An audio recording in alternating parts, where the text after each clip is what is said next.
और चलिए चर्चा की शुरुआत करते हैं। और सबसे पहले जो गेस्ट इस वक्त हमारे साथ जुड़ चुके हैं, सबसे पहले आपका परिचय उनसे करवा देती हूँ। राहुल तालान, राजनीतिक विश्लेषक, इस वक्त हमारे साथ जुड़ चुके हैं। अमित तिवारी जी आपसे कुछ ही देर बाद हमें ज्वाइन करेंगे, लेकिन सबसे पहले राहुल जी आपके पास आते हुए, देखिए आज नितिन नवीन के नाम का औपचारिक ऐलान होने जा रहा है, किस तरीके से देख रहे हैं? कल जो है निर्विरोध वो चुन लिए जा चुके हैं राष्ट्रीय अध्यक्ष, किस तरीके से देख रहे हैं आज जब वो राष्ट्रीय अध्यक्ष बन जाएंगे, उनके नाम का औपचारिक ऐलान हो जाएगा?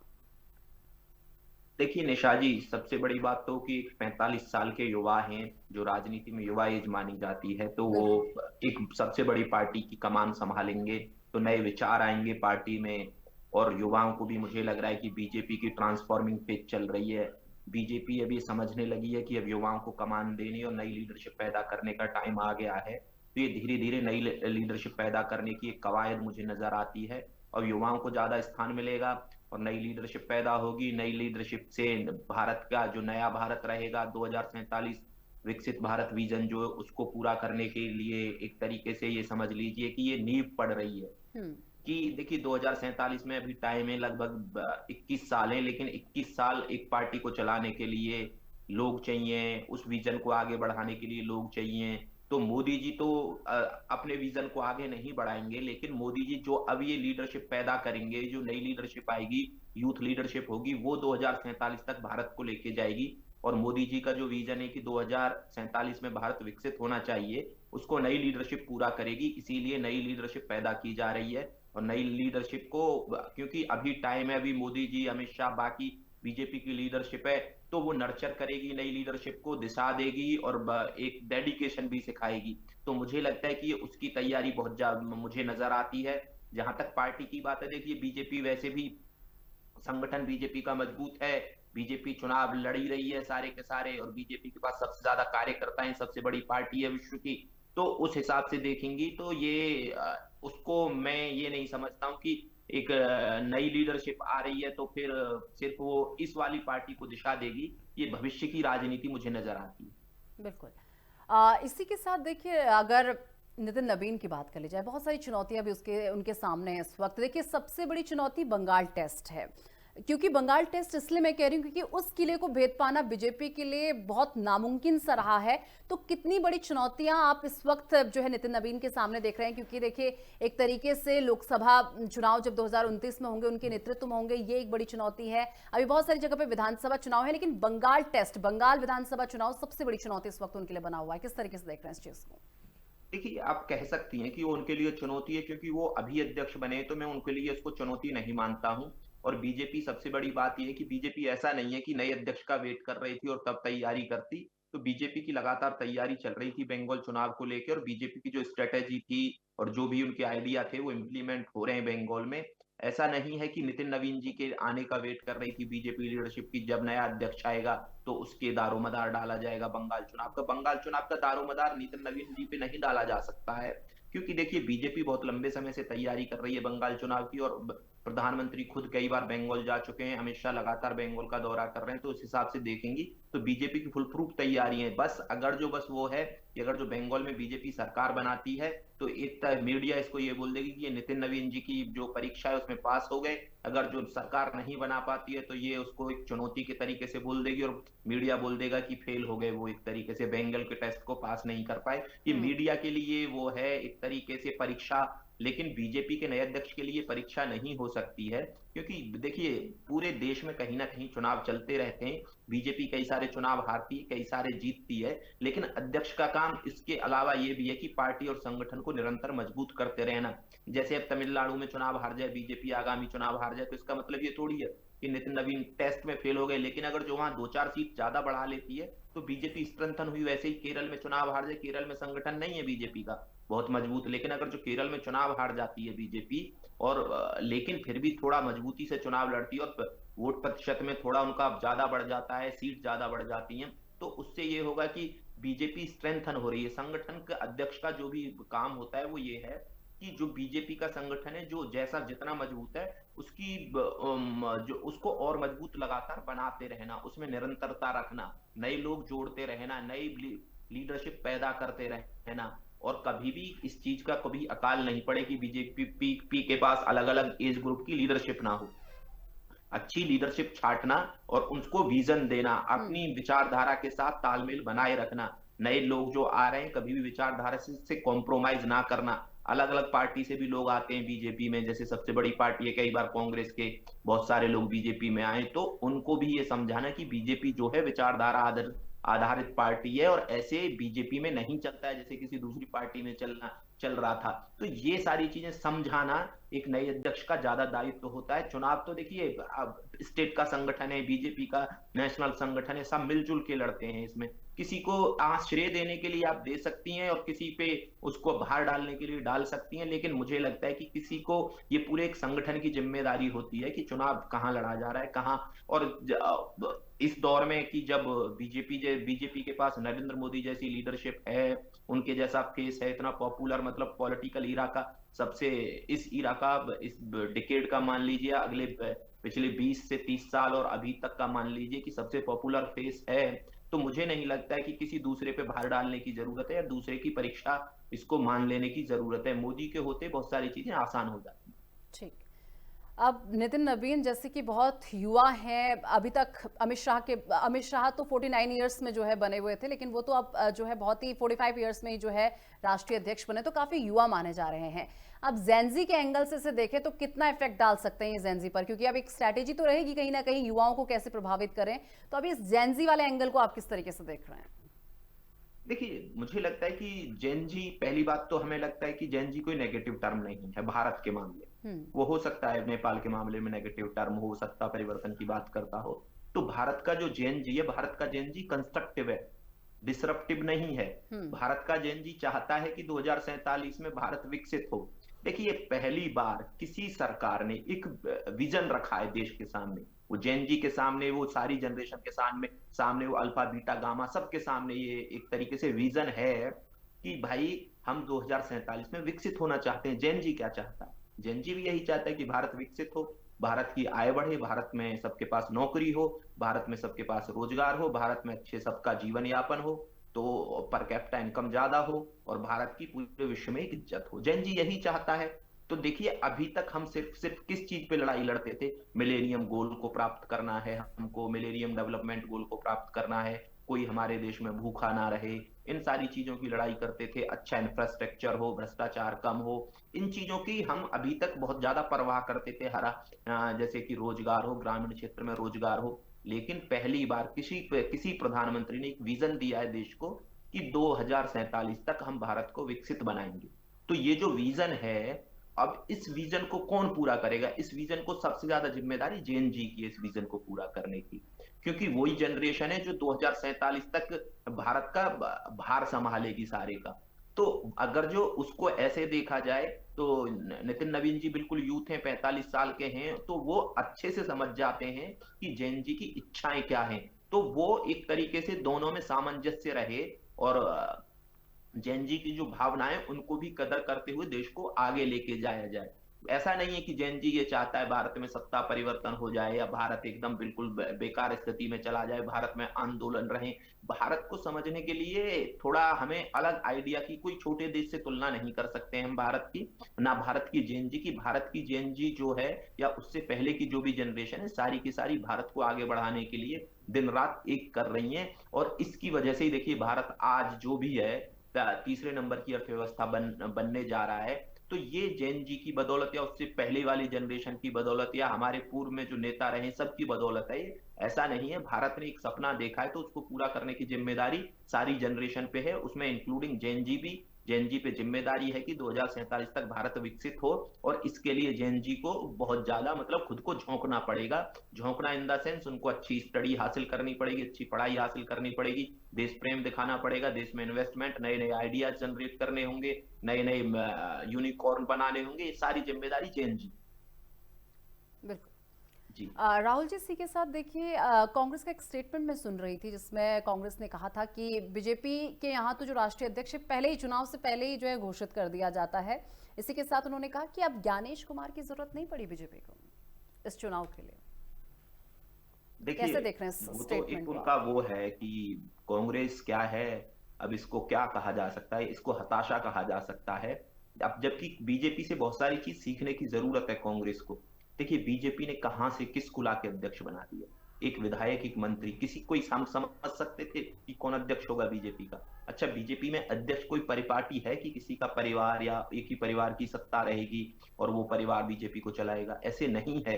तो बीजेपी क्या है? बीजेपी की पॉपुलैरिटी बढ़ने का कारण एक ये भी है कि बीजेपी में अगर जो आप सही में बीजेपी की आइडियोलॉजी या राइटिस्ट आइडियोलॉजी या राष्ट्र प्रेम करते हैं और बीजेपी में जाते हैं एज ए पॉलिटिशियन, तो आपकी संभावनाएं असीमित हो जाती हैं। हो सकता है आप कल को कोई भी अध्यक्ष बन जाए। ये नहीं होगा ना कि भाई एक ही फैमिली की सुप्रीमेसी रहेगी और वही परिवार चलाएगा पूरी की पूरी बीजेपी को। बीजेपी में कहां से लोग आते हैं, कहां से कहां पहुंच जाते हैं और फिर नए लोग आ जाते हैं। ये देखिए बीजेपी में किसी भी परिवार को एक हद तक बढ़ाया जाता है। ऐसा नहीं है कि मैं ये नहीं बोल रहा हूँ कि बीजेपी में परिवारवाद नहीं है। बीजेपी में भी कई सारे ऐसे लीडर हैं जो परिवार से आए, अलग अलग परिवारों से आए, उनके फैमिली में पहले भी नेता रहे या केंद्र में मंत्री रहे, लेकिन फिर भी उनको ये नहीं है कि उनको सारी पावर दे दी जाएगी। अब आप देख लीजिए, अगर जो यूथ क्यों ना जुड़ेगा बीजेपी से जुड़ने का यूथ का कारण ही यही है कि नितिन नवीन को लाके अध्यक्ष बना दिया गया। वो ठीक है 6 बार के विधायक हैं और भी बीजेपी में बहुत सारे 6 बार के विधायक होंगे, ऐसा नहीं है कि, लेकिन बीजेपी संभावनाएं तलाशती है। अगर जिसमें संभावनाएं हैं उनको वो आगे बढ़ाती है, तो बीजेपी ने आगे बढ़ाती है। जो बीजेपी जब आगे बढ़ा रही है तो कांग्रेस को इस सब चीज पे वितर्क करने से बचना चाहिए। कांग्रेस को ये दिखाना चाहिए कि हम भी वैसी ही पार्टी है कि हमारे यहाँ कोई भी आए ग्रास रूट से आके पार्टी अध्यक्ष बन जाएगा। अभी कांग्रेस में है क्या कि पार्टी अध्यक्ष तो कोई बन जाए, बाकी और सारी पार्टियों में भी है गिनी चुनी पार्टी आपको ऐसा मिलेंगी इस देश में जो बीजेपी की तरीके से काम करती है। कांग्रेस में ऐसा कभी नहीं हो सकता है कि राहुल गांधी को आप बाईपास कर दें, सोनिया गांधी जी को बाईपास कर दें आप, या फिर गांधी फैमिली को बाईपास करके निर्णय ले सकते हैं। लेकिन बीजेपी में ये हो सकता है कि अमित शाह आएंगे तो उनकी अपने तरीके से वो पार्टी को चलाएंगे, जेपी नड्डा आएंगे वो अपने तरीके से पार्टी को चलाएंगे, नितिन गडकरी जी ने अपने तरीके से पार्टी को चलाया, नितिन नवीन जी अपने तरीके से पार्टी को चलाएंगे, अपने जो भी उनके आइडियाज होंगे उनको इम्प्लीमेंट करेंगे और यहाँ कोई दूसरा ना हस्तक्षेप नहीं करता है। लेकिन कांग्रेस में वैसा पॉसिबल नहीं है। भारत में और जो भी पार्टी है, समाजवादी पार्टी देख लीजिए आप, आरएलडी देख लीजिए आप, या और राजद देख लीजिए आप, या शिवसेना उद्धव ठाकरे देख लीजिए आप, या फिर डीएमके देख लीजिए, बस आपको एक जेडीयू वगैरह नजर आएगी जो एक परिवार नहीं चला रहा है उसको, जहां नीतीश कुमार बोल देते हैं कि मेरा बेटा राजनीति में नहीं आएगा। और बीजेपी के मैक्सिमम लीडरशिप को आपने सुना होगा कि वो ये बोलते हैं कि उनका बेटा राजनीति में नहीं आएगा। जैसे हाल फिलहाल में नितिन गडकरी जी से पूछा गया था तो उन्होंने बोला कि नहीं, ये तो और पार्टी के कार्यकर्ताओं को मैं आगे बढ़ाना चाहूंगा। तो ये जो विचार है ये बीजेपी को मजबूत बनाता है और लोकप्रिय बनाता है। आप कमेंट करने के लिए कर सकते हैं कि भाई अब उसकी इस चुनाव में उसकी जरूरत नहीं पड़ेगी, लेकिन सवाल ये है कि आप करना क्या चाहते हैं? क्या देश की जनता ये सुनना चाहती है आपसे ये सब? आप देश की जनता में आप कैसे लोकप्रिय होंगे? आप राहुल गांधी को क्या साइडलाइन कर सकती है कांग्रेस? नहीं कर सकती है। लेकिन बीजेपी में ये संभव है कि जो भी पार्टी अध्यक्ष बनेगा वो अपनी आइडियोलॉजी को आगे बढ़ाए। जी ठीक। इसी के साथ एक बार नितिन नवीन के अगर सफर को देखा जाए, किस तरीके से आप उनके इस पूरे सफर को देखते हैं? आपको मेरी आवाज आ? बिल्कुल आपकी आवाज मिल रही राहुल जी, मुझे आवाज मिल रही राहुल जी आपको मेरी? तो देखिए आज नितिन नवीन के नाम का आधिकारिक ऐलान, ऑफिशियल अनाउंसमेंट कर दिया जाएगा। 46 साल पुरानी पार्टी के 12वें प्रेसिडेंट बनने जा रहे हैं नितिन नवीन। तो भाजपा के कार्यकारी अध्यक्ष नितिन नवीन अब पार्टी के 12वें राष्ट्रीय अध्यक्ष होंगे। आज दिल्ली में पार्टी माफ कीजिएगा, कल दिल्ली में जो है, राहुल जी आवाज मिल रही है आपको मेरी?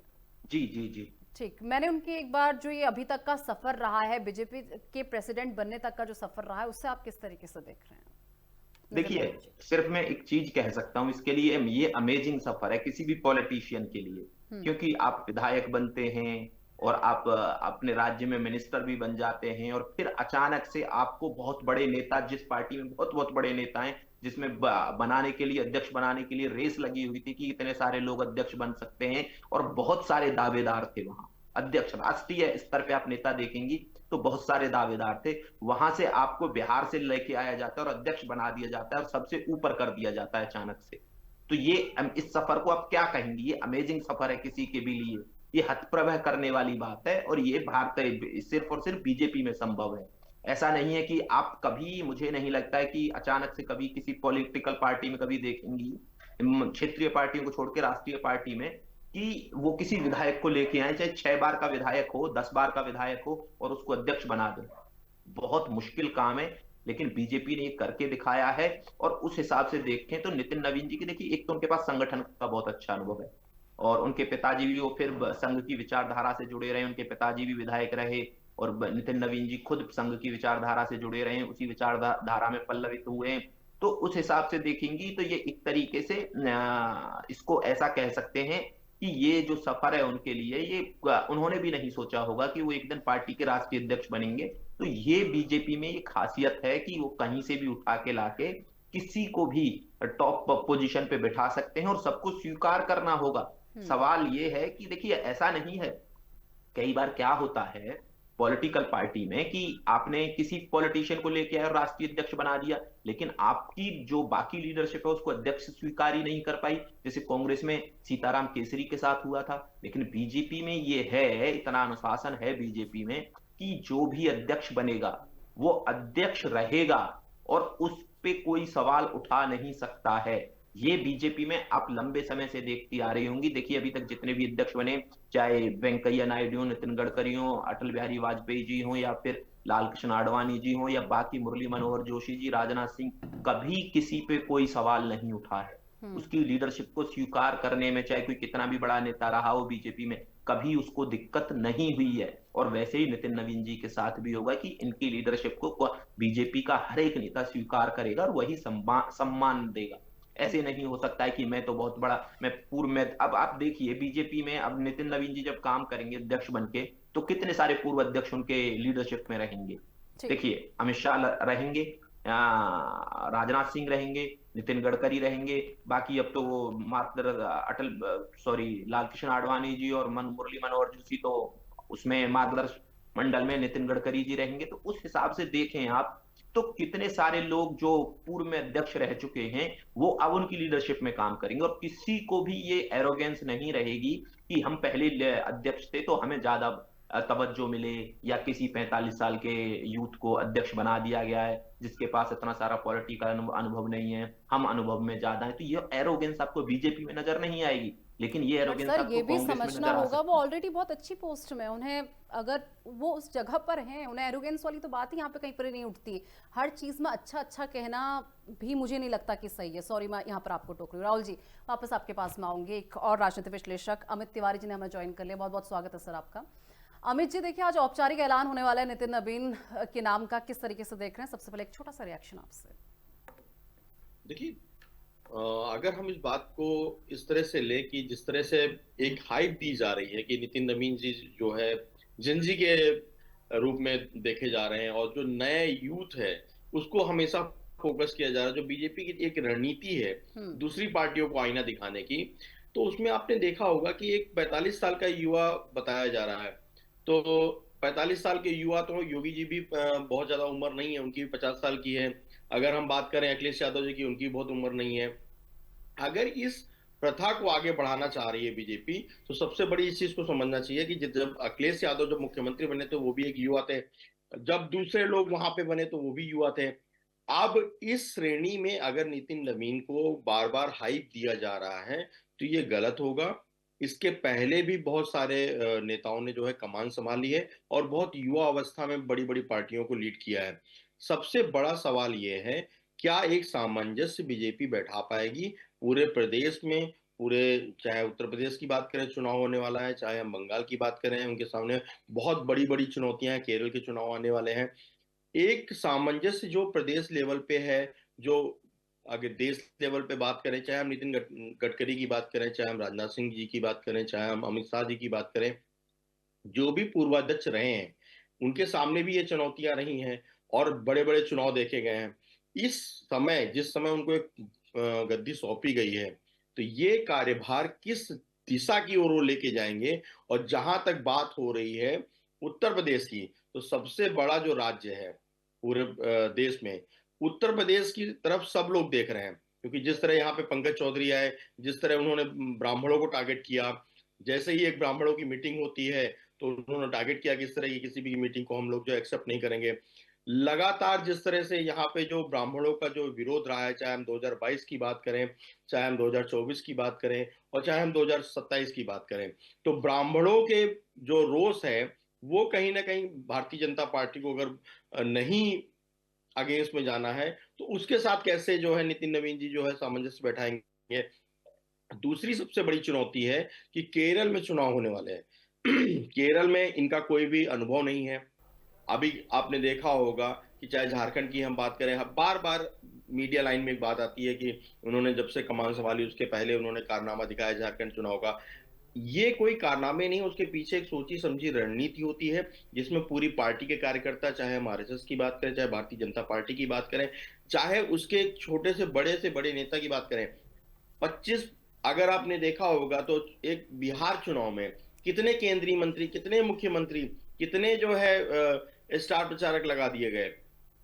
क्या एक चुनाव को करने के लिए आज की तारीख में एक राष्ट्रीय अध्यक्ष ही केवल एक कार्ड चलता है या राष्ट्रीय अध्यक्ष ही सारे निर्णय ले रहा होता है? कहीं पे भी आपने नहीं देखा होगा। बीजेपी प्योरली कॉर्पोरेट की तरह काम करती है, जहां पे हर एक चुनाव में जो है वहां पे उनका पूरा का पूरा जो तारतम्य है, पूरा का पूरा जो एक अगर आप देखेंगे तो पूरी की पूरी बीजेपी लग जाती है उस चुनाव को लड़ाने में और जिताने में। आप चाहे आपने देखा होगा, चाहे हरियाणा के चुनाव की बात करें, चाहे आप राजस्थान के चुनाव की बात करें, चाहे मध्य प्रदेश के चुनाव की बात करें, जिस तरह से जीत हुई, चाहे आप अभी हाल फिलहाल में बीएमसी का चुनाव देख लीजिए, मुंबई महाराष्ट्र में, वहां पे किस तरह से जो है पूरी की पूरी पार्टी लाइन खड़ी थी। एक छोटे से नगर निगम के चुनाव में जो है एक बहुत बड़ी जीत। अभी आप उत्तर प्रदेश में भी जिला पंचायत के चुनाव होने वाले हैं, जैसे ही आप देखेंगे तो उसमें पूरी की पूरी बीजेपी पार्टी खड़ी नजर आएगी। उस छोटे से छोटे चुनाव को भी एक रणनीतिक तरीके से काम करती है। तो ये कहना गलत होगा कि सिर्फ एक अध्यक्ष के आ जाने से सारी पार्टी लाइन जो है उसको काम नहीं करती है। पूरी की पूरी एक छोटे से छोटा कार्यकर्ता, हर पार्टी में ये हाल है। लेकिन हाँ, कहीं ना कहीं जो एक राष्ट्रीय अध्यक्ष का जो पद है वो गरिमामयी पद है, उस पद की सम्मान सभी करते हैं, उसमें कोई छोटा बड़ा नहीं होता है। चाहे हम प्रधानमंत्री की बात करें, चाहे हम अमित शाह जी की बात करें, हर व्यक्ति अपने पार्टी लाइन में रहता है और पार्टी लाइन में काम करता है। और ये प्योरली एक कॉर्पोरेट पार्टी है, इसमें कोई संशय नहीं है ये कहने में कि कोई अगर अतिशयोक्ति नहीं है कि पूरी तरह से बीजेपी आज की तारीख में एक कॉर्पोरेट पार्टी की तरह काम करती है, जहां पे एक सीईओ की तरह पूरा एक लेवल है, हर तरह की हिरार्की है, उस हिरार्की को सभी फॉलो करते हैं, उसमें कोई भी व्यक्ति छोटा या बड़ा नहीं होता है। ठीक, राहुल जी, ये पद, राष्ट्रीय अध्यक्ष का पद, स्पेशली बीजेपी की मैं बात कर रही हूं, तो देखिए ये क्या केवल औपचारिकता मात्र रह गया ये पद? क्योंकि अगर आप कांग्रेस में देखेंगे, जब यहाँ पर राष्ट्रीय अध्यक्ष का चुनाव हुआ था तो जो है नाम आए थे सामने कि हाँ ये लोग लड़ सकते हैं। मतलब एक तरीके से वहां लोग अपनी इच्छा जता रहे हैं कि नहीं भाई हमें भी लड़ना है, अगर मन में लड़ने की इच्छा है तो जता रहे हैं। लेकिन यहाँ अगर प्रस्तावक प्रधानमंत्री और अमित शाह बन रहे तो किसी की हिम्मत नहीं कि वो कोई अपना नाम आगे लाकर रख दे। क्या कहेंगे इस पर? नहीं, देखिए, बात हिम्मत की नहीं है, बात है सामंजस्य की। और सब जब अगर जो प्रधानमंत्री या जो पार्टी का संसदीय बोर्ड है वो तय करता है तो फिर कोई नहीं निकल के आता है। ये सामंजस्य की बात है, ये नहीं है कि आप इसको हिम्मत की बात से जोड़ दें। और ये एक तरीके से कि ये पार्टी के कैडर की बात है कि पार्टी के फैसले के साथ पूरा कैडर खड़ा होता है, तो उसमें इसको ऐसे नहीं देखा जाना चाहिए, थोड़ा नेगेटिव हो जाएगा। हिम्मत की बात है। देखिए, बीजेपी में अभी तक जो भी निर्णय हुए आप ये देखें, ये सवाल ये है कि बीजेपी का कैडर उसके साथ खड़ा रहा है, कभी कैडर किसी चीज के विरोध में नहीं जाता है बीजेपी का। तो ये पार्टी के हिसाब से देखेंगी आप, और पॉलिटिकल थोड़ा नजरिया इसको अच्छे नजरिए से देखें तो ये पार्टी देखे ना पॉजिटिव नजरिए से। मुझे कोई जरूरत नहीं है पार्टी को पॉजिटिव नजरिए से देखने की। मैं तो जहां मुझे लगेगा, मैंने आपसे एक सवाल किया सर, नॉर्मल से एक सवाल किया कि और पार्टी में लोग अपनी इच्छा जताते हैं, और अगर आपने कभी भी देखा होगा विपक्ष में हमेशा दो फाड़ लगी रहती है, क्योंकि लोग अपनी इच्छा रख रहे हैं, भाई हमें ऐसा करना है, इसलिए मतभेद हो रहे हैं वहां पर। यहाँ कोई इच्छा की मतलब ही नहीं। मतलब यहाँ पर ऐसा कि अगर एक नाम रख दिया है तो किसी की हिम्मत नहीं कि दूसरा आके ये बोल दे कि हम अपना नाम रख लें यहाँ पर। और जब प्रस्तावक खुद प्रधानमंत्री बन रहे हैं तो यही तो मैं कह रहा हूँ कि पॉजिटिव और नेगेटिव वाला सवाल ही नहीं है सर। पॉजिटिव अगर सोच रहे हैं तो पार्टी सोचेगी, मैं नहीं सोच सकती। पार्टी का संसदीय बोर्ड, देखिए, पार्टी का संसदीय बोर्ड जो तय करता है बीजेपी में, उस पे कोई सवाल खड़े नहीं करता है। तो ये एक पॉलिटिकल नजरिए से ये अच्छी चीज है पार्टी को चलाने के लिए। पार्टी में बिखराव नहीं होता है। अगर जो आप उसको ये जो जिसकी आप बात कर रही हैं कि कोई अपनी इच्छाएं नहीं रखता है, तो अगर जो इच्छा रखने लगेंगे तो फिर पार्टी में बिखराव होने शुरू हो जाएंगे। और पार्टी को संगठित रखने के लिए तो पार्टी का लीडरशिप को मजबूत होना बहुत जरूरी है। ऐसा नहीं है कांग्रेस में लीडरशिप मजबूत नहीं है, लीडरशिप तो मजबूत है, लेकिन फिर भी बिखराव कहीं ना कहीं नजर आ जाता है। हर एक चुनाव में बिखराव नजर आ जाता है। तो बीजेपी अगर इस चीज को संभाल ले रही है, तो इसकी चीज के लिए बीजेपी के जो भी नेतृत्व है, संसदीय बोर्ड है, या जो भी आइडियोलॉजी है, उसकी तारीफ की जानी चाहिए। इसमें ये थोड़ी हो जाएगा कि भाई इससे लोग अपनी इच्छाएं नहीं जता पाते हैं। मैं यही तो बोल रहा हूँ कि ये भी तो खूबसूरती है कि अब कहाँ से बिहार से एक विधायक हैं जो अभी चुनाव लड़के आए हैं और 45 साल के हैं, आप ला के बिल्कुल राष्ट्रीय ठीक, अध्यक्ष बना मैं देते ठीक है, हैं। ठीक है। दूसरी चीज, बिल्कुल राहुल जी, ठीक बीजेपी है, ना कॉर्पोरेट अपनी पार्टी नहीं है। बात मैं एक रखनी चीज कह देता चाहिए। हूँ, मेरा बस ये कहना है कि अगर किसी का मन है तो उसे बात रखनी चाहिए, और चीजें बिल्कुल एक सही तरीके से, जो एक चुनाव एक प्रक्रिया होती है, आप रखिए नाम रखने में किसी को मना नहीं होना चाहिए, क्योंकि एक नाम देखिए ऐसा आ गया जिसके बाद अब नाम रखा ही नहीं जा रहा। अगर नाम रखो उसके बाद चुनाव कराओ, फिर जो निशा जी, रिजल्ट आएगा मैं वो आपको एक सबके चीज लिए बताता हूँ, माननीय सुनिए। होना चाहिए। वो ऐसा नाम नहीं है, जो नाम मैं नहीं मानती रखा हूँ, गया। मुझे जो मेरे को लगता है वो, ये आपका परसेप्शन है जो आप अपनी बात रख रहे हैं, ये मेरा देखिए सुनिए, परसेप्शन है। मैं आपको एक चीज बताता हूँ, ऐसा नहीं है नाम नहीं रखा गया है। बीजेपी में बहुत लंबे समय से अध्यक्ष पद के चुनाव के लिए, एक तो कि कौन बनेगा कौन नहीं बनेगा, आत्ममंथन चल रहा था। संघ भी अपने इनपुट्स दे रहा था, बाकी सब लोग अपने इनपुट्स दे रहे थे, पार्टी अपने इनपुट्स दे रही थी। तो ऐसा नहीं है, लेकिन बात वो है कि वो मीडिया में उभर के सामने नहीं आए। वो अलग चीज है कि मीडिया में उभर के सामने नहीं आए। ऐसा नहीं है कि इस पे मीडिया कितनी बार सवाल खड़े कर चुकी कि बीजेपी का अध्यक्ष कब बनेगा, अच्छा, जेपी कौन से नड्डा नाम जी आए का थे सर, कार्यकाल मुझे आप कब का बता खत्म हो सकते हैं चुका राहुल है। जी? लेकिन कौन से चीजें नाम आए थे जो मीडिया में मीडिया छन तक के नहीं नहीं आ पहुंच रही पाए? हैं, तो इसका मतलब ये नहीं है। तो सर आप बता मी- दीजिए ना, सर मुझे आप बता देखिए, दीजिए कि कौन से नाम मैं आए? बता रहा हूं ना आपको, चीजें मीडिया में नहीं छन के आ रही, तो इसका मतलब ये नहीं है कि चीजें चल नहीं रही हैं, या लोगों के नाम सामने नहीं आए होंगे, और लोगों के नाम पे तो विचार इसका नहीं मतलब क्या किया गया समझू कि होगा, उनकी या आवाजें संघ दबा ने दी नए गई? लोगों के नाम नहीं दिए होंगे। सर सबके इसका दिए मतलब गए क्या और समझा सब जाए कि सामंजस्य। आवाजें दबा दी गई?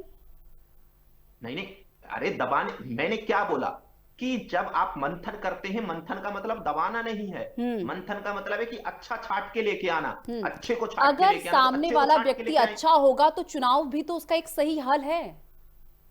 अगर सामने वाला व्यक्ति अच्छा होगा तो लोग तो जानते हैं ना ये अच्छा है। एक चुनाव एक सही प्रोसेस, जो तो एक प्रोसीजर है वो एकदम आपको सही है। क्या लगता है ये चुनाव नहीं हुआ है? प्रस्तावक बने हैं, चुनाव हुआ है, लेकिन निर्विरोध चुनाव भी तो होते हैं, निर्विरोध भी चुनाव है। बिल्कुल होते हैं, ये चुनाव बिल्कुल ही होते हुआ हैं। है। देखिए, निर्विरोध चुनाव हुआ है, लोग प्रस्तावक बने, हर किसी को वोट का अधिकार दिया गया है। हर एक राज्य से कितने लोग वोट करने वाले हैं, एक लिस्ट आई थी, हर एक राज्य से वो जाके वोट किए हैं, और तब जाके जब कोई विरोध में नहीं है तो निर्विरोध चुनाव हुआ है। और एक और चीज मैं साफ कर देना चाह रहा हूं कि बीजेपी कॉर्पोरेट कल्चर, वो बोल रहे हैं कि कॉर्पोरेट पार्टी, जैसी अमित जी बोल रहे हैं, नहीं, बीजेपी कैडर बेस्ड पार्टी है, लेकिन वो कॉर्पोरेट के तरीके से काम करती है, लेकिन कैडर बेस्ड पार्टी है। ऐसा नहीं है कॉर्पोरेट के तरीके से कि वो अपने जो कार्यकर्ता हैं उनको पेमेंट करती है। कार्यकर्ताओं को पेमेंट नहीं करती है बीजेपी। जो भी कार्यकर्ता हैं, बूथ लेवल के अध्यक्ष हैं, बीएलए हैं, या फिर पन्ना प्रमुख हैं, या उससे मंडल अध्यक्ष, ये सारे के सारे लोग बीजेपी से आइडियोलॉजी की वजह से जुड़े हुए हैं। ऐसा नहीं है कि इनको कोई पेमेंट किया जाता है। तो इसको कॉर्पोरेट कल्चर वाली पार्टी, मतलब कल्चर को ऊपर लेवल से फॉलो किया जाता है, लेकिन किसी को पेमेंट नहीं किया जाता है। इसमें राष्ट्रीय अध्यक्ष को कोई पेमेंट नहीं मिलता है। तो वो एक उनकी कार्यशैली हो सकती है, कार्यशैली ठीक में है, रिफाइन लगातार करती रहती है ठीक है बीजेपी सर। अपनी कार्यशैली को रिफाइन, लेकिन इसको ये नहीं है कि कॉर्पोरेट पार्टी है, कॉर्पोरेट के तरीके से काम करती है, ऐसा नहीं है। लेकिन सब अपनी अपनी स्ट्रेटेजी के साथ काम करते हैं। कांग्रेस भी वैसे ही काम करती है, समाजवादी पार्टी भी वैसे ही काम करती है, या राजद ने भी वैसे ही काम किया अपने चुनाव में अभी, और जेडीयू और डीएम के सारे लोग वैसे ही काम करते हैं, और वो बहुत सारी कंपनीज की मदद भी लेते हैं चुनाव लड़ने के लिए, और उन चलिए ठीक डेटा है को, राहुल अपने जी, डेटा को वापस आपके संभालने के पास लिए मैं सारी लौटूंगी। चीजें अमित होती जी हैं। भी काफी देर से हमारे साथ बने हुए हैं। अमित जी, वही सवाल मेरा आपसे भी रहेगा, क्या बीजेपी में राष्ट्रीय अध्यक्ष का पद एक औपचारिकता मात्र रह गया है? नहीं, मैं ये नहीं कहूंगा कि औपचारिकता मात्र रह गया है, क्योंकि लंबा एक समय इंतजार किया है। पार्टी ने भी इंतजार किया है, लोगों ने भी इंतजार किया है, और जिस तरह से जयप्रकाश नड्डा जी को कुर्सी सौंपी गई थी, वहां पे भी एक औपचारिकता थी कि पहले कार्यकारी अध्यक्ष बनाया गया, उसके बाद चुनाव हुए।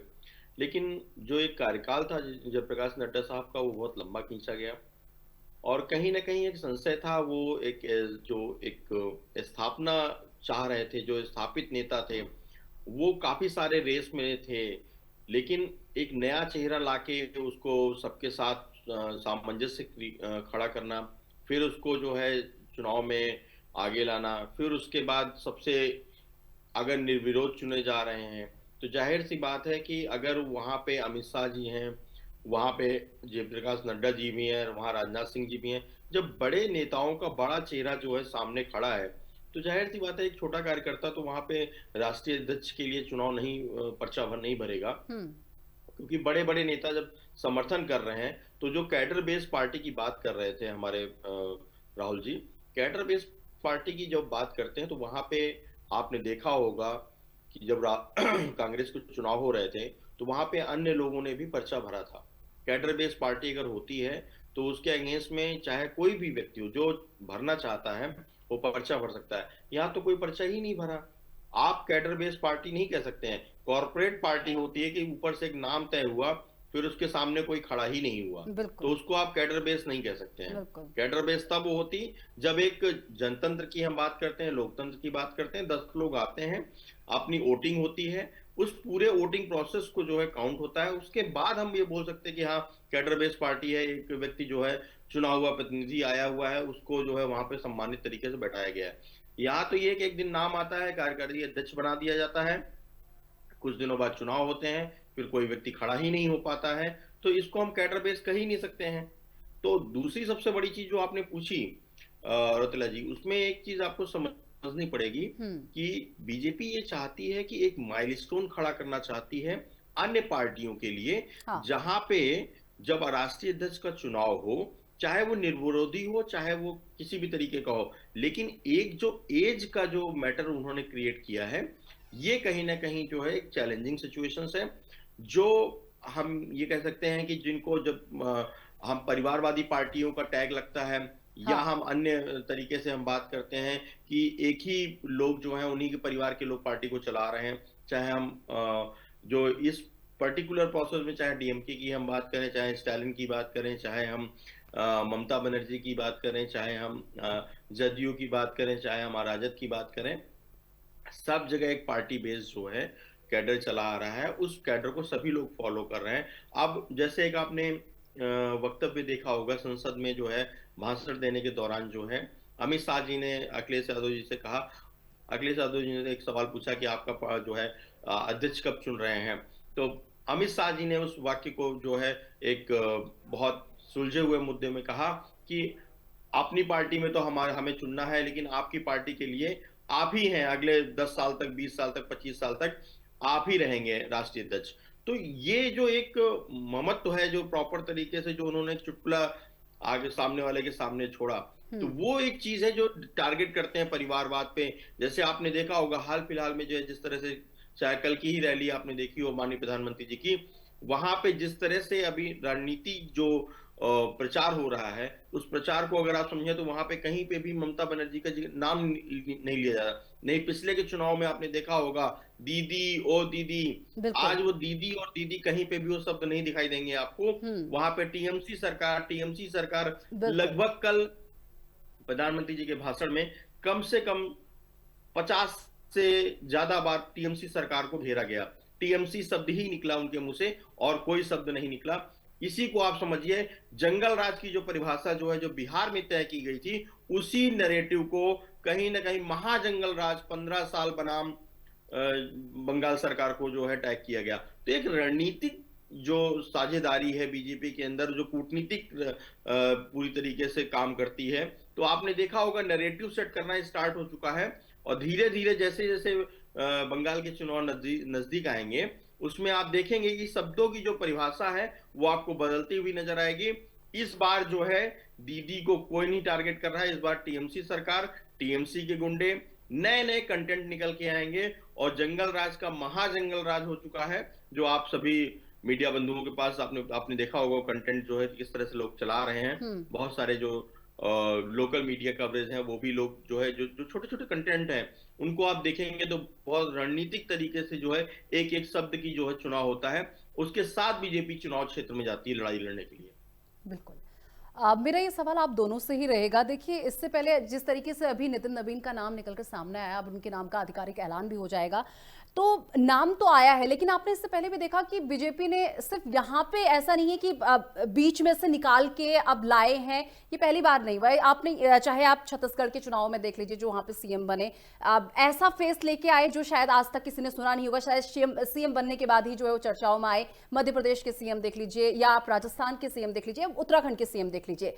लेकिन सर, एक चीज अगर आप देखेंगे तो टू बी वेरी ऑनेस्ट, उतना दम नहीं दिखा। अब ये जो नया नाम निकलकर सामने आया, क्या लग रहा है कि ये कुछ कर पाएगा? क्योंकि मैं यहां पर अपना परसेप्शन रख रही हूं, मुझे नहीं दिखा दम इतना। और यही सवाल राहुल जी आपसे भी रहेगा। अमित जी। मैं इस चीज को इस तरह से लेता हूं कि जब एक जनप्रतिनिधि होता है, जिसका एक, जिसे हम जननायक बोलते हैं, जिसके पीछे एक जनता खड़ी होती है, किसी भी आंदोलन, हजारों आंदोलन किए होते, जनता से जुड़ा हुआ व्यक्ति रहता है, तो उसकी एक अलग अपनी छाप होती है। हम माननीय नरेंद्र मोदी जी की बात करें तो वो भी ऐसे ही लाए गए थे, लेकिन उसके बाद उन्होंने एक जननायक की एक भूमिका निभाई, एक जनप्रतिनिधि की भूमिका निभाई, और लोग उनसे जुड़ते चले गए। हर बार ये कामयाब नहीं होता है। हम अमित शाह जी की बात करें, पार्टी कैडर से आए, पार्टी से जुड़े हुए थे, आरएसएस से जुड़े हुए थे, विद्यार्थी परिषद से जुड़े हुए थे, उसके बाद जो है पार्टी में आए, काम किया उन्होंने, उनके बाद जनता उनके साथ जुड़ी। अगर हम बात करें राजनाथ सिंह की जी, तो एक खाटी नेता है, जहां से जनता के साथ उनका जुड़ाव था। भाजपा सरकार जब उत्तर प्रदेश में बनी तो मुख्यमंत्री बने। कल्याण सिंह की हम बात करें, माननीय योगी आदित्यनाथ जी की बात करें, जहां पे एक प्रतिनिधित्व है जनता का, जहां जनता उनके साथ जुड़ी हुई है, जनता ने तय किया कि हाँ, इन्हें मुख्यमंत्री बनना चाहिए। लेकिन चाहे आप मोहन यादव जी की बात करें, क्या वो कैडर जो है, जो आज स्टार प्रचारकों की लिस्ट शामिल होती है, जब बनती है, तो जो इन लोगों की लिस्ट है, क्या उन लोगों की लिस्ट में, चाहे हम मोहन यादव की बात करें, चाहे हम शर्मा जी की बात करें राजस्थान से, शर्मा, बिल्कुल, चाहे हम नए जो चेहरे जिनको जो मुख्यमंत्री बना देते हैं, क्या उनके साथ जो है अन्य प्रदेशों में जब वो प्रचार करने जाते हैं, तो क्या उनके साथ नेता जुड़ पाते हैं, या जो जनता है, या वही चीज कि वो इम्पैक्ट नहीं छोड़ पाए अभी तक, वही चीज कि इम्पैक्ट नहीं छोड़ पाए। इसीलिए मैं इस नए चेहरे को लेकर थोड़ा इसलिए मैं आपसे ये सवाल कर रही हूँ कि वो अभी तक जो ये नए चेहरे आए हैं, ये इम्पैक्ट नहीं छोड़ पाए हैं। यही सवाल इसलिए मेरा आपसे है कि क्या ये चेहरा इम्पैक्ट छोड़ पाएगा? नहीं, इतनी जल्दी कहना कुछ भी, मतलब बहुत जल्दबाजी होगी। मैंने आपको एग्जाम्पल दिया, आपने जो बात पूछी थी, मैंने कहा कि मोदी जी भी उसी तरीके से आए थे, लेकिन धीरे धीरे उन्होंने अपनी एक पहचान बनाई, लोगों के बीच में अपनी एक पैठ बनाई, और लगातार वो काम करते रह गए। आज वो जननायक बन गए हैं, लोगों के नेता बन गए, जहां पे वो कहते हैं आज की डेट में अगर बीजेपी की हम बात करें तो लगभग साढ़े जो है करीब, अगर 30% से 40% जो वोट है वो माननीय प्रधानमंत्री मोदी जी के चेहरे पे आता है।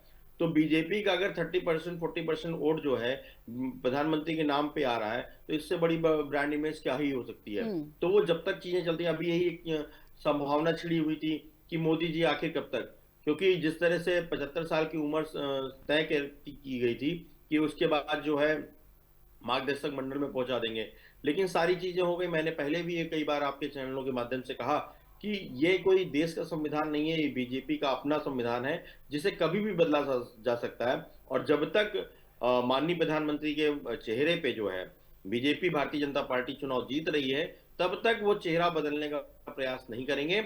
जब कोई नया चेहरा या स्थापित चेहरा, ऐसा कोई चेहरा, चाहे हम योगी आदित्यनाथ जी की बात करें, चाहे हम अमित शाह जी की बात करें, ऐसा कोई चेहरा जिसके पीछे एक जननायक वाली भूमिका जो है, गणनात्मक जो चीजें हैं वो तय हो जाएंगी, ऑटोमेटिकली मोदी जी को एक मार्गदर्शक मंडल में डाल दिया जाएगा। लेकिन तब तक नहीं डाला जाएगा जब तक बीजेपी उनके चुनाव पे, उनके चेहरे पे चुनाव जीत रही है।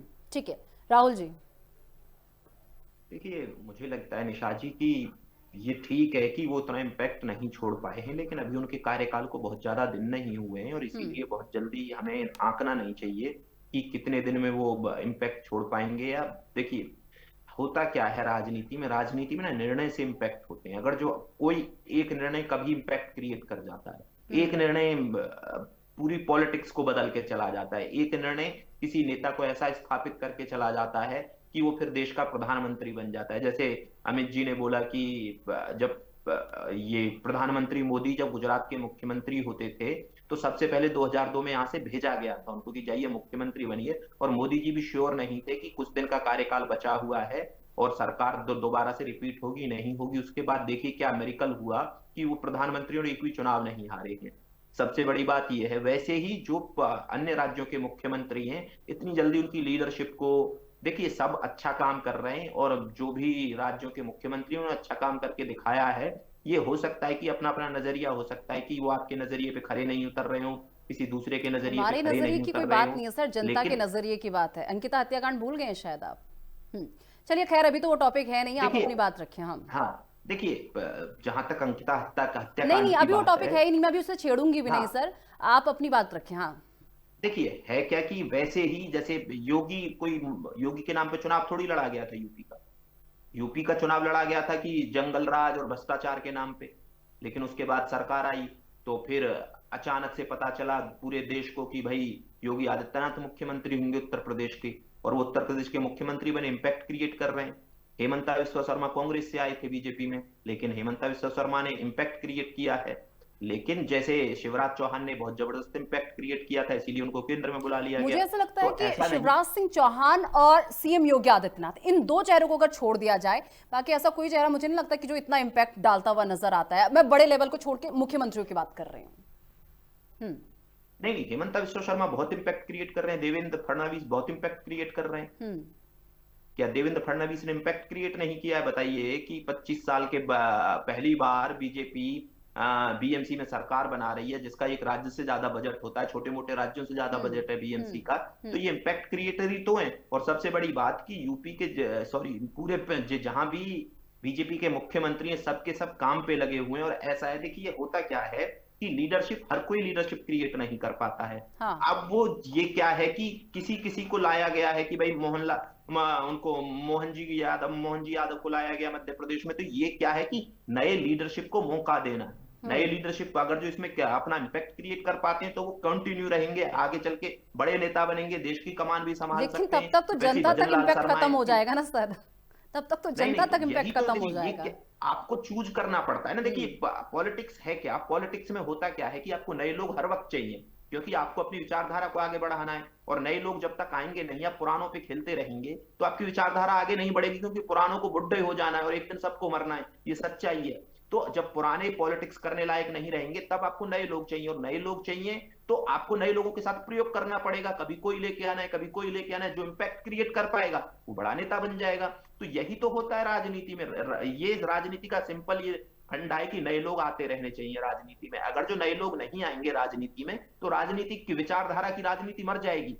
तो जो विचारधारा को बचा के रखते हैं वो नए लोग बचा के रखते हैं। तो नए लोगों में से बहुत अच्छी लीडरशिप निकलती है, कई बार खराब लीडरशिप निकलती है, कई बार भ्रष्ट लीडरशिप निकलती है, और कई बार ऐसी लीडरशिप निकलती है कि वो देश को दिशा दे के चले जाते हैं।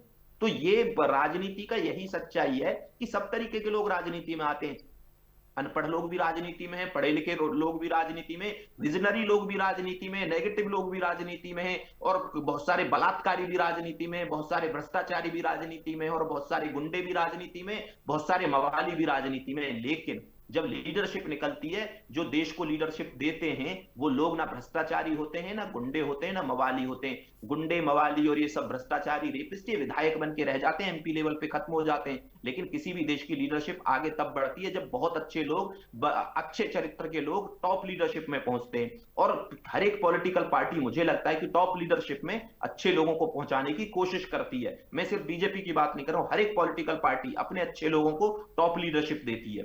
लेकिन जहां परिवारवाद की बात आ जाती है, वो बात अलग हो जाती है कि परिवारवाद में कोई भ्रष्ट रहे या कुछ भी रहे, लेकिन उसकी सत्ता रहेगी, वो पार्टी का सर्वे सर्वा बन के रहेगा, वो अलग चीज है। लेकिन बेसिकली पॉलिटिक्स का आइडिया यही है कि अच्छे लोग सदा राजनीति में आगे बढ़ते हैं, वही देश को लीड करते हैं। तो ये जितने भी लोग जिनके आप नाम लेती हैं या ले रही हैं, या और आगे जो भी आएंगे, वो इम्पैक्ट क्रिएट कर पाएंगे तो भविष्य में अच्छी लीडरशिप मिलेगी। और ये देश के लिए बेहतर चीज होती है कि अब बहुत सा अब होने के लिए तो वसुंधरा राजे मुख्यमंत्री बन सकती थी, वहां कोई नई जरूरत ही नहीं थी। लेकिन वसुंधरा राजे के अलावा भी तो देश को लीडरशिप चाहिए ना। वसुंधरा राजे और मोदी समकक्ष हैं एज में लमसम। तो उस लीडरशिप को आप देखेंगी तो फिर नई लीडरशिप कहां से आएगी? तो ये नई लीडरशिप को मौका दिया जाता है, और ये मौका देख के उसमें से बहुत सारे अच्छे लोग निकल के आएंगे, वही एक दिन पार्टी और देश की कमान संभालते हैं। ठीक है। अमित जी, अभी तक पिछले राष्ट्रीय अध्यक्ष को अगर देख लिया जाए बीजेपी के, तो किस तरीके से देखते हैं आप इनके कार्यकालों को? देखिए, समय और स्थिति जो रही है, चाहे हम नितिन गडकरी जी के समय को याद करें, चाहे हम लाल कृष्ण आडवाणी जी के समय को याद करें, चाहे हम राजनाथ सिंह के कार्यकाल को याद करें, एक डिसीजन लेना, एक बड़ा निर्णय लेना, मोदी जी को प्रधानमंत्री घोषित करना, उसमें कितनी अड़चनें रही होंगी, कितने बड़े बड़े निर्णय लेने के पीछे बहुत सारे रणनीतिक बदलाव किए गए होंगे। हर जगह दो फाड़ होते हैं। उस समय भी चाहे हम जेटली जी की बात करें, चाहे सुषमा जी की बात करें, बड़े बड़े नेता थे, सबका एक अपना एक धड़ हुआ करता था। रविशंकर प्रसाद की बात करें, तो वो जो धड़े होते थे, हर जगह दो पार्टी दो फाड़ में होती है, इसमें कोई भी संशय नहीं। कोई भी चीज आप मत मान के चलिए कि कोई पार्टी कहती कि हम एक भले कैडर में है, या एक हम कॉर्पोरेट पार्टी की तरह नहीं, हम एक कैडर पार्टी की तरह काम करते हैं। लेकिन हर पार्टी में दो धड़े होते हैं, जिनको सामंजस्य बैठा के एक राष्ट्रीय अध्यक्ष को, एक प्रदेश अध्यक्ष को, एक ब्लॉक अध्यक्ष को लेके चलना पड़ता है, क्योंकि दोनों ही जरूरी हैं। चाहे हम नरम दल की बात करें, चाहे हम गर्म दल की बात करें, देश की राजनीति से लेके गांव की राजनीति तक आपने देखा होगा कि दो धड़े हर जगह होते हैं। तो उन दो धड़ों के साथ जो सामंजस्य स्थापित कर लेता है, वही बड़ा नेता होता है। आज हम अगर राजनाथ सिंह के कार्यकाल को अच्छा एक कार्यकाल बताते हैं, अगर हम जयप्रकाश नड्डा साहब की बात करते हैं, उस समय के कार्यकाल को अगर देखते हैं, तो वो भी एक बहुत बड़े क्रांतिकारी जो है निर्णय लिए गए उनके कार्यकाल में। अटल बिहारी वाजपेयी जी की बात करें, तो उस समय तो आपने देखा होगा 1980 से लेके लगातार 1998 तक जिस तरह से उन्होंने मेहनत की, पार्टी को एक दो डिजिट से लेके जो है आज एक राष्ट्रीय पार्टी, और उसके बाद फिर जो है पूरे विश्व की सबसे बड़ी पार्टी जैसा कि भारतीय जनता पार्टी क्लेम करती है। तो यहाँ तक का जो सफर रहा है, कहीं ना कहीं हर व्यक्ति ने अपना एक योगदान दिया है, और 24/7 काम करने वाली पार्टी है। तो इसको आप मान के चलिए, चाहे हम ब्लॉक स्तर की बात करें, चाहे हम पंचायत स्तर की बात करें, चाहे हम एक गांव के बूथ स्तर की बात करें, वहां पे हर जगह जो है बीजेपी मजबूती से काम करती है, और हर कार्यकर्ता के साथ मिलकर काम करती है। जो भी उनका कार्यकर्ता है, उसको आगे ले जाने का काम अगर कोई पार्टी कर रही है, तो निश्चित तौर पे वो भारतीय जनता पार्टी कर रही है। आपने देखा होगा कि बूथ स्तर पे जितना हर बूथ मजबूत अगर किसी पार्टी का है, तो वो टीएमसी की अगर बंगाल में टीएमसी की बात करें, तो वही उसी तरह हम भारतीय जनता पार्टी की बात करें कि अन्य जो स्टेट हैं, वहां पे जो है बूथ स्तर पे अगर बहुत ज्यादा स्ट्रांग कोई पार्टी है, तो वो है भारतीय जनता पार्टी। ठीक। राहुल जी, क्या कहेंगे आप, क्योंकि अब जिस तरीके से अब डिबेट भी जो है बिल्कुल अपनी समाप्ति की तरफ है, क्या कहेंगे? एक लास्ट रिएक्शन आपसे मैं लेना चाह रही हूँ।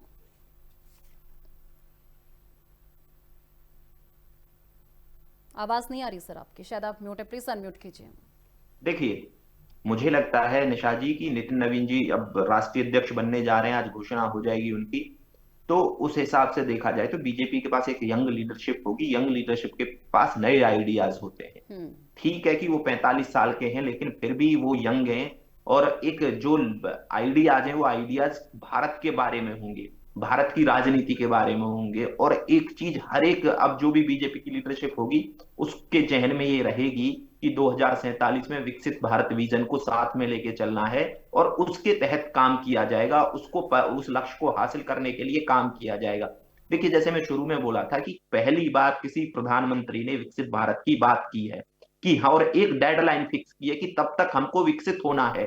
तो ये जो नई जनरेशन है ना, जिसको आप जैन जी बोलते हैं, गामा बीटा, तो ये इनको हासिल करना है, ये उनकी बेहतरी के लिए है। तो इसीलिए नया अध्यक्ष होना, यंग अध्यक्ष होना, और जो जैन जी के जो सपने हैं, अन्य जनरेशन के जो सपने हैं, उनको पूरा करने के लिए कि देखिए, एक तो लक्ष्य रख दिया गया है कि इतने साल में हमको विकसित हो जाना है, और विकसित हो जाने के लिए काम करने होते हैं, इन्वेस्टमेंट चाहिए, और इन्वेस्टमेंट और नए नए यूनिकॉर्न चाहिए, नया माइंड चाहिए जो बिल्कुल एकदम एग्रेसिव इन्वेस्टमेंट पे काम करे, एग्रेसिव आइडियाज पे काम करे। तो भारत की स्थिति अब धीरे धीरे बदलती जा रही है, पूरी वर्ल्ड पॉलिटिक्स में भी बदलती जा रही है, वर्ल्ड इकोनॉमिक्स में भी बदलती जा रही है। तो हमें अपनी जनरेशन की अपेक्षा अनुसार काम करना होगा और जो हमारी जनरेशन की अपेक्षाएं उनको ध्यान में रखते हुए काम करना होगा। इसीलिए मुझे लगता है कि नितिन नवीन जी का कार्यकाल बहुत अच्छा होगा और मैं उनको इस कार्यकाल के लिए बधाई देता हूं। ठीक। अमित जी, आपके हिसाब से यंग लीडरशिप की डेफिनेशन क्या होती है, जरा मुझे बताइएगा, क्योंकि बार बार उनके नाम के साथ यंग युवा लीडर जो है इस तरीके से आ रहा है। तो आपके हिसाब से आप क्या सोचते हैं कि यंग लीडर की डेफिनेशन क्या होती है? 45? देखिए, अगर निशा जी इस बात को करे कि व्यक्ति जो है अपनी सोच से जवान होता है, युवा होता है। अगर व्यक्ति की सोच ही अगर नहीं है, नए आइडियाज़ को डेवलप करने नहीं करना चाहती है, चाहे हम मोदी जी की बात करें, चाहे हम उस समय एक दौर था कांग्रेस का जब हम नए सोच की बात करें, संजय गांधी जी की भी आप बात कर सकती हैं, आप राजीव गांधी साहब की बात कर सकती हैं। क्या इन लोगों के अंदर एक नई सोच नहीं थी? कांग्रेस की हम बात कर रहे हैं तो क्या हम जो राइट टू इंफॉर्मेशन है, क्या राइट टू इंफॉर्मेशन एक ऐसा क्रांतिकारी बदलाव नहीं था कि आज आप एक एक सेकेंड्स में जो है अपनी किसी भी व्यक्ति की कोई इंफॉर्मेशन चाहिए या आप कहीं से भी कोई भी कार्यवाही अगर ऐसी है जिसकी जानकारी चाहिए तो वो आपके सेकेंड्स में आपके पास आ जाती है। आप अपना एक राइट टू इंफॉर्मेशन का उपयोग करते हैं और उसकी पूरी जानकारी आपके हाथ में होती है। इस तरह से जो क्रांतिकारी बदलाव थे, उसमें किसी एक व्यक्ति की भूमिका नहीं होती है, बिल्कुल। उसमें पूरा जो है एक जिसमें पूरी पूरी टीम लगती है, पूरी कोर टीम पे काम करना होता है। एक लोग आते हैं बिल्कुल ज़ाहिर-सी बात जहाँ पे क्रांतिकारी निर्णय लेने होते हैं और वहाँ पे जो उस पोज़ीशन को जो होल्ड कर रहा होता है, उसकी बहुत बड़ी ज़िम्मेदारी होती है। क्योंकि कई बार क्या होता है कि हम सामने से निशा जी हम अपने ही घर में बात करें, हम एक निर्णय लेते हैं, उसके बाद 4 लोग अगेंस्ट में हो जाते हैं और फिर हम कहीं न कहीं उस दबाव में, उस प्रेशर में उस निर्णय को वापस लेते हैं। ऐसे व्यक्ति की उस समय ज़रूरत होती है, जो उस दबाव को, उस प्रेशर को जो है बर्दाश्त कर पाए और अपने निर्णय को बिल्कुल। इम्प्लीमेंट कर पाए। हम्म। वो इम्प्लीमेंटेशन बहुत इंपॉर्टेंट है क्योंकि बहुत सारे अच्छे निर्णय होते हैं। जैसे कि आपने देखा होगा कि जब ये निर्णय आया था कि जो भी 2 साल या 3 साल से ऊपर जो सज़ा होगी, जिसमें राहुल गांधी जी ने जो है अमित जी, माफी एक के साथ संसद मैं के आपको ही रोकना चाहूंगी, समय मुझे इतनी जी। इजाजत देता है। फिलहाल बहुत शुक्रिया अमित जी, राहुल जी, बहुत शुक्रिया आप सभी का हमारे साथ जुड़ने के लिए और इस पूरे मुद्दे पर हमारे साथ चर्चा करने के लिए।